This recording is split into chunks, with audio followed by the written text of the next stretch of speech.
Republican Senator Rand Paul did two things this week. One of them I really liked, the other one not so much. Let me explain.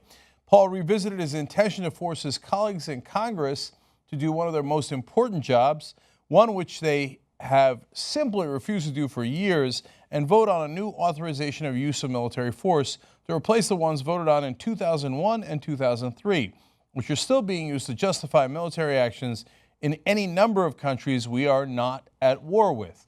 So I love that he's doing that. Look, we got to do things the right way, the legal way in this country. And those were about the Iraq war and the Afghanistan war. They have nothing to do with the bombings that we're now engaging in all across the world. If you're going to do that, actually pass a law for that purpose. And he goes on to explain, this is a war that will never end, referring to the war on terror. How long will there be radical Islam and people will attack us through terrorism? 100 or 1,000 years? I have no idea.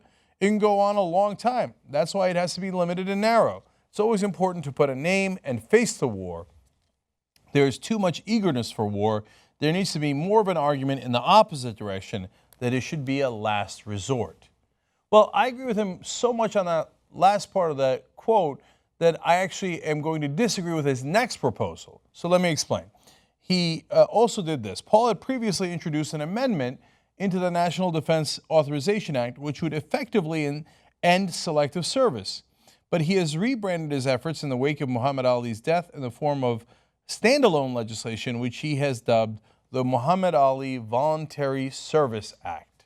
So now Muhammad Ali famously refused to go to war in Vietnam and suffer the consequences for it. But the reason I disagree with Rand Paul is because I have the same idea about wanting to limit war, but I think a draft goes towards limiting, not expanding wars.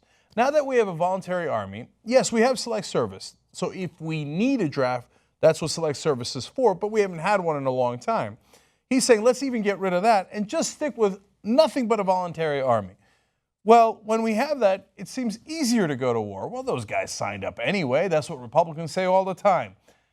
Now, if it's your kids' lives that are on the line, it's a little bit different equation. And I'm telling you all this in the form of a confession. Now, when it came to the incursion in Libya, I was actually in favor of getting rid of Gaddafi because he was a dictator that was around for 40 years. I believe that we could do it without ground troops, without endangering more of our troops. Now, I didn't anticipate that we would do nothing afterwards and that it would devolve into chaos. It should have been perfectly anticipated that there could be chaos, so I'm not using it as an excuse. I just wish they had done more to prevent the chaos afterwards. Now, having said all that, I was in favor of that bombing. I realized afterwards, partly because we have a volunteer army. If you said to me, all right, are you willing to do that same bombing if it's your kid that could be shot down over Libya? My honest answer is nope. I wouldn't risk my kids' lives. Well, if we have a draft where everyone would have to go, you know what that would mean? We'd be a lot more reluctant to start those wars. Now, in some cases, that might mean that a dictator like Gaddafi is still in charge. It might also mean that you don't have chaos in Libya. But the overall result would be that we would interfere in other countries a lot less, and we'd get ourselves killed a lot less. We'd have less blowback.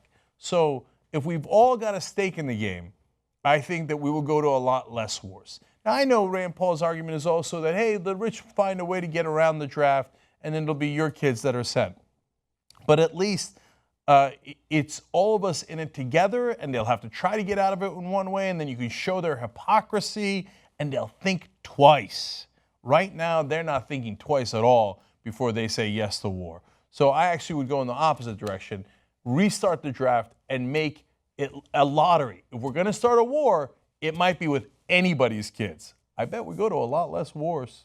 That's my final judgment.